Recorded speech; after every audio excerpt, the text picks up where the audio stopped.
Tokyo shouldn't exist. Not like this. Not with 40 million people packed into a metropolitan area sitting directly on top of one of Earth's most violent geological fault lines. Yet here it stands, the world's largest city, humming with precision, efficiency, and an infrastructure network so advanced it makes other developed nations look decades behind. While American cities struggle with crumbling bridges and aging subway systems, Japan is quietly building something that will redefine what urban resilience means in the 21st century. Welcome to the Tokyo Resilience Project, a $500 billion megaproject so vast, so meticulously planned, and so technologically advanced that it's not just protecting Tokyo, it's setting a new global standard that's making infrastructure planners worldwide reconsider everything they thought they knew about disaster. Preparedness. Why Tokyo is a disaster waiting to happen. Before we dive into the solutions, let's understand the problem. Tokyo sits at the intersection of four tectonic plates: the Pacific, Philippine Sea, Eurasian, and North American plates. This geological arrangement makes Japan responsible for 18% of all earthquakes worldwide, despite occupying less than 0.3% of Earth's land surface. In 2024 alone, Japan experienced nearly 600 earthquakes measuring magnitude 4 or higher. But earthquakes are just the beginning. The city also faces 111 active volcanoes within its borders, with Mount Fuji located just 100 kilometers southwest of downtown Tokyo, last erupting in 1707 and showing signs of increased activity.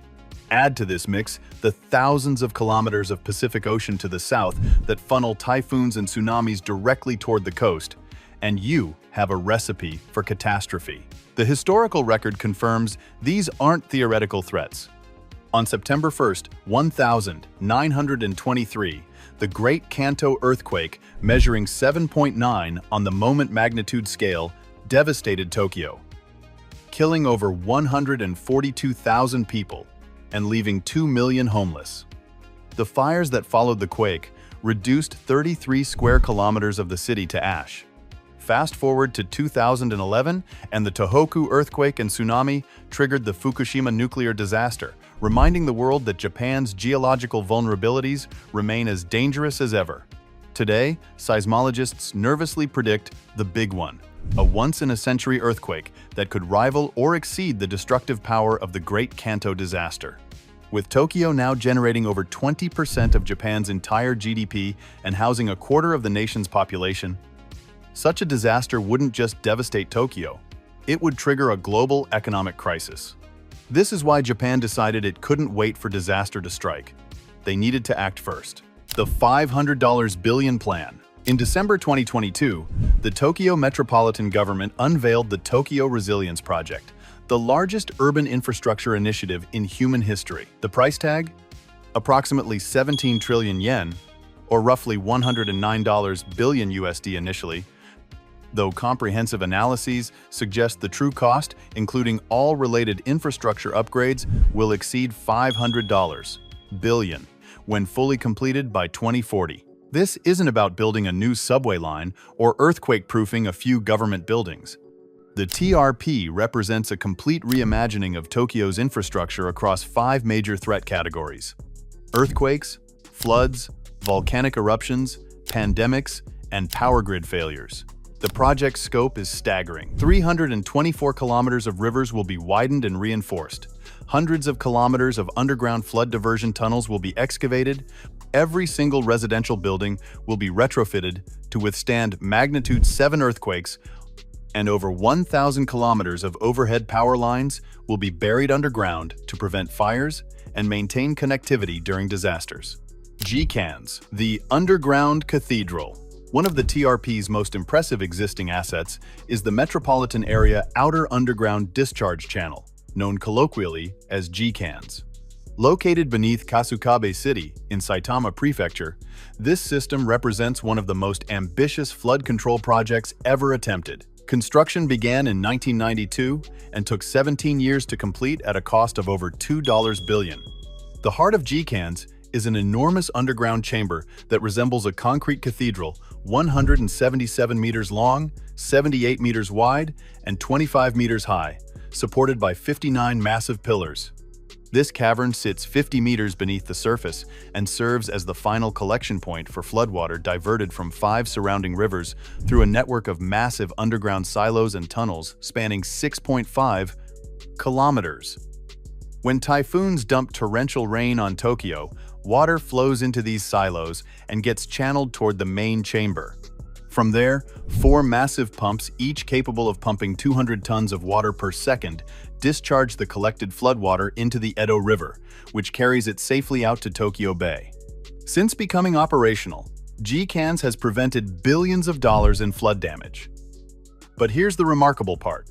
The Tokyo Resilience Project is planning to double GCANS capacity. Engineers are currently excavating new tunnels using a custom-built tunnel boring machine that weighs 2,800 tons and has a cutting diameter of 12.4 meters. When completed, this expansion will add 13 kilometers of new underground channels, creating a network capable of handling 100 millimeters of rainfall per hour, more precipitation than London receives in 2 entire months. The scale of these tunnels is difficult to comprehend until you're standing inside them.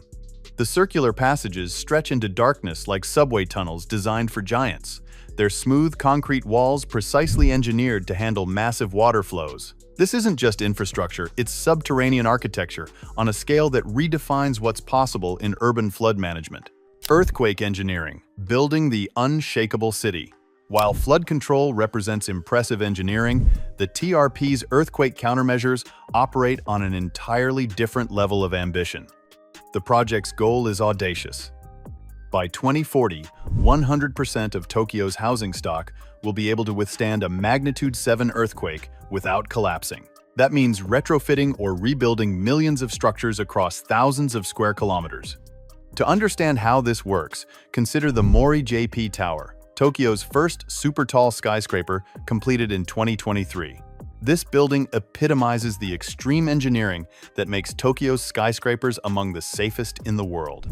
5 stories beneath street level, the tower houses backup generators sitting on specialized isolation springs, massive battery banks, and storage rooms containing enough supplies to feed 3,600 people for 3 days. The building can operate completely independently from the city's power grid for extended periods, essentially functioning as a vertical refuge center. But the real magic happens in the structural systems. Throughout the tower, hundreds of oil dampers, essentially sophisticated shock absorbers, work alongside viscous wall dampers to dissipate seismic energy. When an earthquake strikes, these systems allow the building to sway and flex rather than fight against the ground motion, dramatically reducing stress on the structure.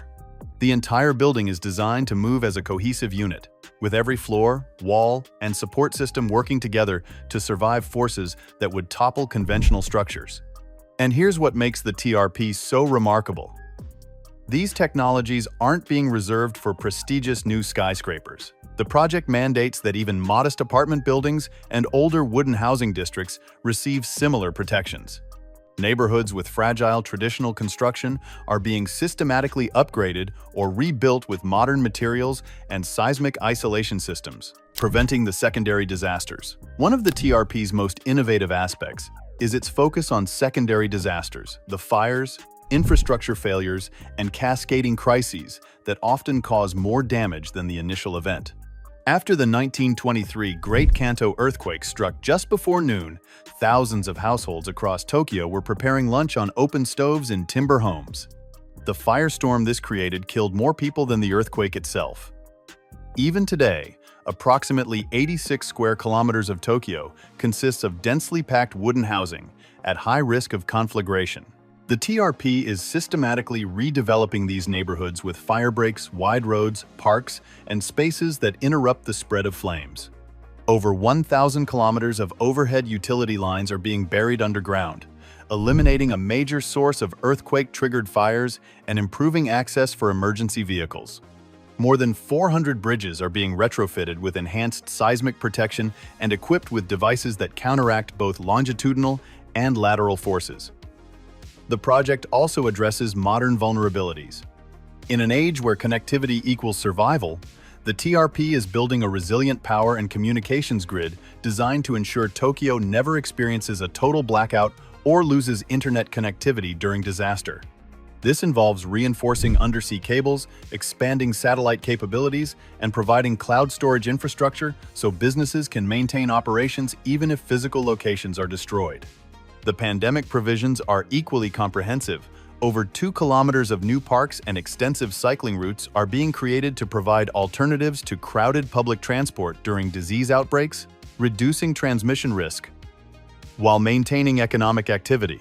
The prediction infrastructure. Perhaps the most fascinating aspect of Tokyo's disaster preparedness is MOLAS, the nationwide observation network for earthquakes, tsunamis, and volcanoes.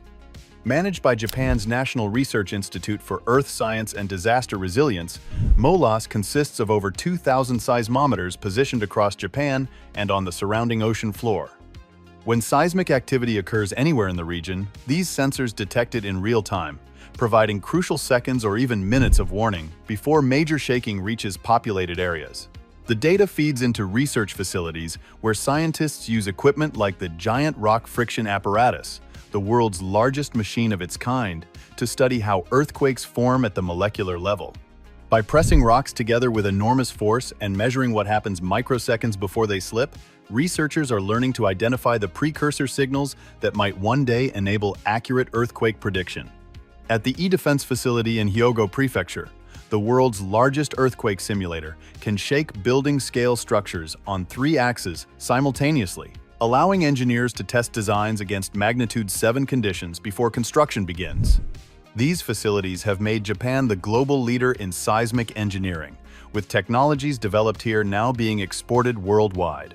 The integration of this research into practical building codes means every structure built under the TRP incorporates decades of accumulated knowledge about how to survive nature's most violent forces. Why America should be paying attention. While Tokyo builds its resilience infrastructure, American cities face infrastructure crises of their own. The American Society of Civil Engineers consistently gives you S. infrastructure grades of C or D+, warning that decades of deferred maintenance have left critical systems vulnerable. Bridges collapse, water mains burst, power grids fail during extreme weather, and flood control systems prove inadequate against increasingly severe storms. The contrast with Tokyo's proactive approach couldn't be starker. Where America patches and delays, Tokyo rebuilds and prepares. Where American infrastructure budgets get cut, Tokyo's expand. The result is a widening capability gap that threatens America's economic competitiveness and puts millions of citizens at unnecessary risk. Consider that Tokyo, facing far more severe natural disaster threats than any major American city, has committed $500 billion to comprehensive infrastructure resilience over 18 years. Meanwhile, American attempts to pass infrastructure bills face political gridlock, with funding levels inadequate to address even the most pressing maintenance needs. Tokyo's investment represents a recognition that infrastructure isn't just about convenience, it's about survival, economic security, and maintaining competitive advantage in an increasingly unpredictable world. When disaster strikes an unprepared American city, the economic damage ripples globally. When Tokyo's defenses work as designed, the world barely notices. And that's exactly the point. The new standard. The Tokyo Resilience Project represents more than infrastructure. It's a statement about what's possible when governments prioritize long-term survival over short-term convenience. This isn't just about protecting one city. Tokyo's innovations in flood control, earthquake engineering, and disaster prediction are creating technologies and methodologies that will be exported worldwide. The viscous dampers, base isolation systems, and predictive monitoring networks developed here will shape how cities everywhere prepare for the climate change era. What makes America jealous isn't just the scale of Tokyo's investment, it's the commitment to actually completing the project. The attention to detail that considers everything from volcanic ash removal routes to ensuring every residential building can shelter residents during magnitude 7 quakes. It's the integration of soft infrastructure like evacuation protocols with hard infrastructure like underground flood channels. It's the recognition that in the 21st century, resilience isn't optional. It's the baseline requirement for any city that wants to remain competitive. Tokyo has set a new global standard. The question now is whether other cities are willing to match it.